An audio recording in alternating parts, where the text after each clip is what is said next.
I first met Ross a few months before we decided to go to Zambia. He and Karen and Logan, we all went to Zambia along with some other people. And I saw things on that trip that really turned my world upside down. We raised a little bit of money to purchase a well drilling rig. And so we went over to Africa to see it in operation. And what I saw there were brothers and sisters in Christ, not some foreign people halfway around the world that had nothing in common with me. I saw people that had the same dreams and the same hopes in life that I have. We were in the village and the rig was drilling, and it didn't look very, very promising. And suddenly, that water began to burst. And I looked over at Ross. Tears were rolling down his face. But you know, that day, it was not only that we got water, but I'll never forget the words of that pastor. He said, "Today, folks, this is Resurrection Day. God has heard our cry." I cried thinking about it because I realized that day God had heard their cry, but He'd chosen to answer that cry through all of us. Ross got that day too. As I've come home now and processed it, I think what I saw was that I can make a difference. And not only that can I make a difference, I might even have the responsibility to make a difference.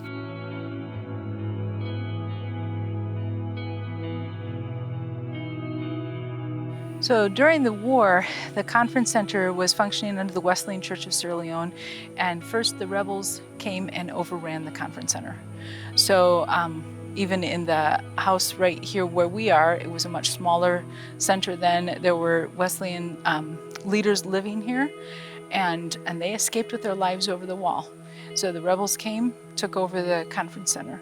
Then phase 2, the national force used this as a base.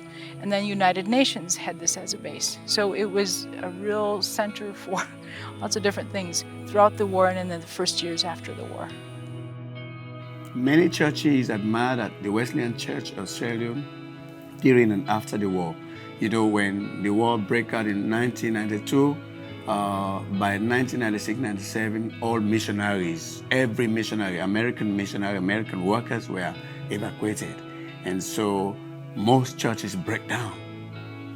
They broke down, but our church got sustained because we were prepared, well prepared by the Wesleyan missionaries, so we could address the church and went through those hard times and yet maintain the church, and the church is gradually changing and growing, for which we are really happy about. The Wesleyan Conference Center here at Moncton will benefit the Wesleyan Church of Sierra Leone in multiple ways. One is provide income generation for the rural pastors, and that is a huge need. Because we have a lot of pastors, about 80 or more percent of pastors are pastoring in the interior, and most of them cannot be paid. The churches cannot afford to pay them salaries. So if we have fundraising center like the conference center, we, by financial management, we can have this money to subsidize their income and get them do much more. 2, provide income for missions outreach, which is really critical as the church is talking about reaching the unlost. And how do we do that? You have to have capacity to do that. In fact, we have now taken the responsibility of taking the Wesleyan Church, the church, to Gambia, a neighboring country. I don't know whether you've heard about that, but that's what we're working on. We have missionaries of our own to go to a neighboring country and carry the work. We've been doing it. We've started already, identified a nation, the Gambia. We've taken the identified missionaries to Kenya and do some orientation on mission work.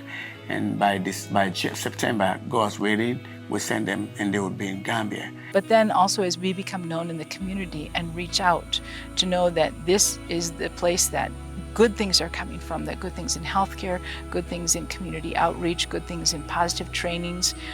It's good for the church to be known as a good, positive influence. I'm so delighted that College Church has come alongside to help rehabilitate this part of the conference center. And I love it that it's named after Ross. This reflects the very heart of Ross. Ross was all about empowering people. He could look at you and he saw in you maybe what you didn't think you had. And he would pull that out. That's what I think this conference center is going to do. It's going to invest so much in the church that they're going to realize they have more to give than what they thought. And I mean, not only economically, but they have more to give of gifts of themselves and leadership and all this kind of thing.